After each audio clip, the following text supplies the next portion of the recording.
یعنی کوئی غیر مسلم اسے دیکھ کے مسلمان ہوگا کہ یار ماشاءاللہ بڑا زبردست اسلام ہے. افسوس ہمیں اس پر ہے کہ دیکھو جن کا مسلک ہے, جن کا فقہ ہے, وہ جو کچھ کر رہے ہیں انہیں کرنے دو. اپنے بارے میں یہ فیصلہ کرو کہ ہم سنی ہیں یا شیعہ ہیں. فرقے شروع سے چلے آ رہے ہیں نا, شیعہ اور سنی, ختم کرنا تو ممکن نہیں ہے. تو حضرت عیسیٰ علیہ السلام جب نازل ہوں گے تو تلوار کی زور سے تمام فرقوں کو ختم کر دیں گے. تو جو کام عیسیٰ علیہ السلام کا ہے وہ خود کرنے کی کوشش نہ کرو, جو حضرت مہدی کا کام ہے وہ خود کرنے کی کوشش نہ کرو. ہم کسی فرقے کو ختم نہیں کر سکتے, لیکن ہم اپنے آپ کو ڈیفائن کر سکتے ہیں. ہم یہ بتا سکتے ہیں کہ ہماری رائے میں صحیح کیا ہے. تو میرے بھائی, نبی صلی اللہ علیہ وسلم نے فرمایا 73 فرقوں میں سے ایک جنتی ہے, تو یا تو ادھر چلے جاؤ, یا بولتے کیوں نہیں, ابھی نہیں بول رہے تو پھر عمل کیسے کرو گے, یا تو پورے ادھر چلے جاؤ یا پورے ادھر آ جاؤ. مجھے خدا کی قسم اس پر کوئی اشکال نہیں ہوتا کہ شیعہ لوگ ماتم کیوں کر رہے ہیں, شیعہ لوگ یہ سب کچھ کیوں کر رہے ہیں, وہ جو ہے وہ مرثی کیوں پڑھ رہے ہیں. مجھے اس پر اشکال نہیں ہوتا. ان کے دلائل ہوں گے ان کے پاس, ان کے علماء ان کو بتاتے ہیں. وہ کب کہتے ہیں کہ ہم سنی ہیں, وہ کب کہتے ہیں کہ ہم صحابہ کو حجت سمجھتے ہیں. ایک چیز کا انہوں نے دعویٰ ہی نہیں کیا تو ہم ان پر وہ کیوں تھوپے ان کے سر پہ. لیکن میں آپ کی بات کر رہا ہوں, میں ان لوگوں کی بات کر رہا ہوں جو اپنے آپ کو سنی کہتے ہیں. تو بھائی پھر سنی ہو تو جو اہل سنت والجماعت کے جو چاروں مکاتب فکر ہیں, حنفی, مالکی, شافعی, حنبلی, اہل سنت کے ہیں نا, ان کی کتابوں میں کہیں بھی اس طرح کی کوئی چیز بولو بھائی نہیں ہے.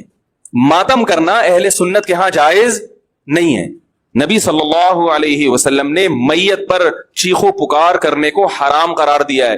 نوحہ کو جو میت پہ رونا پیٹنا ہوتا ہے, گریبان چاک کرنا, اس عمل پر آپ صلی اللہ علیہ وسلم نے لعنت فرمائی ہے. صحیح بخاری صحیح مسلم کی حدیثیں ہیں. حضرت جعفر طیار رضی اللہ تعالی عنہ, نبی کے سگے چچا زاد بھائی, میدان جنگ میں شہید ہوئے, 4 بیویاں بیوہ ہوئی ہیں, چھوٹے چھوٹے بچے یتیم ہو گئے. آپ نے ان کی بیویوں کو زور سے رونے کی اجازت نہیں دی.